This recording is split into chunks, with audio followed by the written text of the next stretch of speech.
Learning to listen. Rethinking the approach to community archiving. Toledo, Ohio, 2023. How will you ensure 5 years from now this community will not view you as a researcher who came into their community and exploited them? Community archiving is the practice of preserving a group's heritage and experiences. What are the consequences of archiving without first listening to community members? For me, the biggest thing is, what's their intention, how they're planning to spread the information, how they're intending to use it. If it's anything that would do harm to the community, would hurt others, I wouldn't want them to take it and, create this Islamophobic movie or any other type of show or podcast or, article or anything. So I definitely think within my community, there is kind of a hoarding culture, a bit of well, I don't know, who I can trust to give these things to.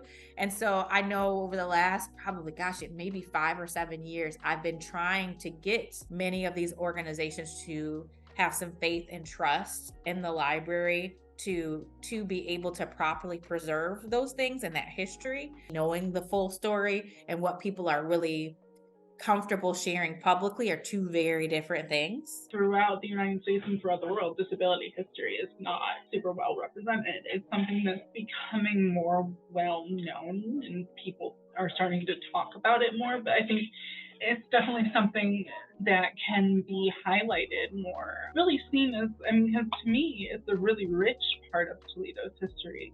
I think that a lot of community participants and people that are doing this work in the communities that are serving and doing it well and really dialed into the communities also see large institutions as that overbearing, limited opportunity, and it has not created an aspect of freedom in their life, whether it be personal or in their childhood experiences with their own children. It's not a liberating experience for a lot of the marginalized communities that we're seeking to invite. They see these things, they think the stuff they see in music videos or, on Instagram or YouTube, whatever, they think a lot of that reality is a 24-hour thing, and they don't realize that most of the time that stuff is performative. And if it's something that you are able to encounter, you gotta be careful. For people that want to get really deep into a community, being present is one. Again, losing your stereotypes. People don't realize how closely related we all are as human beings, and the things that you think exist in the hood and in a Black community, you may not think that they exist in a white community, but they do. The same as in the Mexican community. All of these things, there's always similarities there, but so many people approach those spaces based on stereotypes. And that's the part that bothers me the most. The one thing that you can not do is just take. A lot of our children and those that I've grown up with didn't necessarily know exactly what happened and the events that didn't take place in America, or they did take place in America. And it bothered me because it generates that stigma that shouldn't even exist. It made people be very ignorant about a group of person. Growing up with that, it's just terrible. What are community members concerned about? People don't always tell that part of the story because they don't want to be disrespectful to their ancestors. I feel like I see a lot of that within minority groups, which is why you have, I think, more oral history sharing as opposed to things being put down on paper. And I think that there's a bit of a natural inclination of distrust because non-majority stories in history have not often been okay with excluding or not including or not telling the whole story or reworking the story of minorities.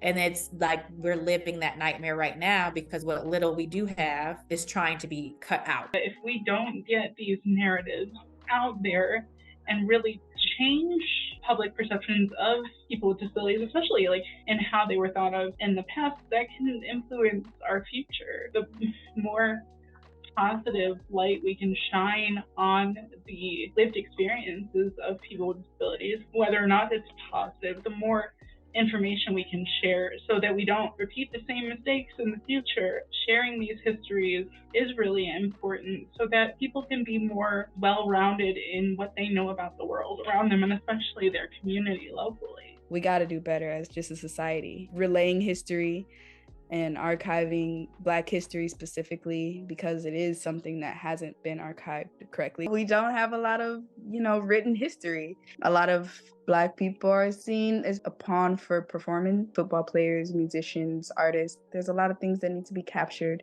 A lot of research that could be done, that should be done, that needs to be done. Maybe if you had 1,000 Black families in the Midwest, you could figure out something psychologically, the effects of slavery, who's connected to who. Terminology is so important. I'm sure there are some things that we use in the Chinese language that doesn't directly translate over.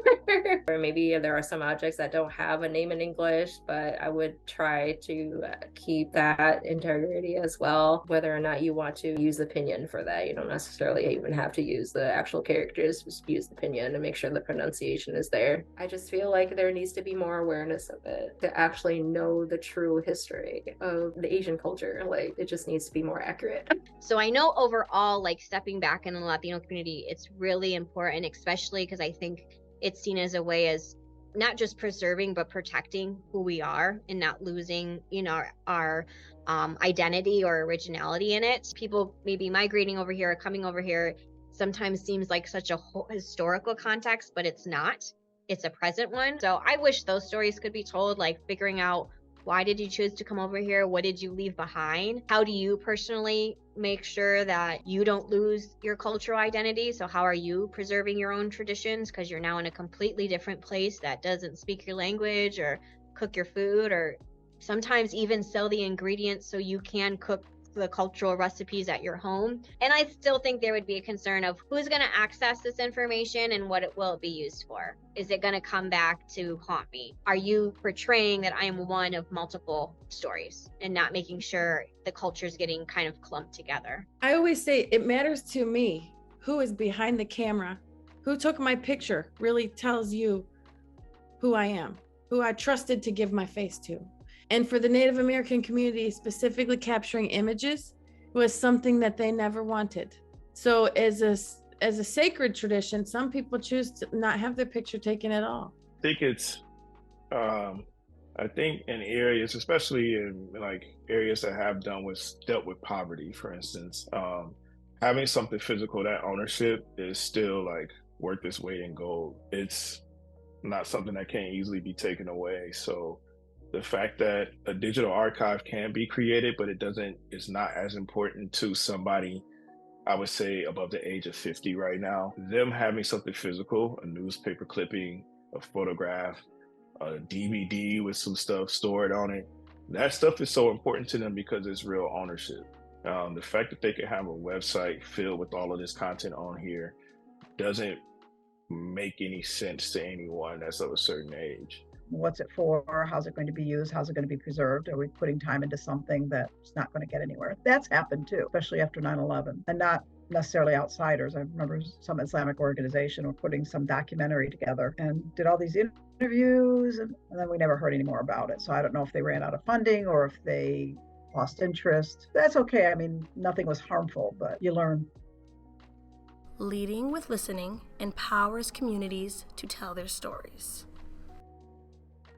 So what does your relationship look like with these communities afterwards? And what resources do you have at your institutions that you just know you can continue to offer them that will not even be asking a lot of you all?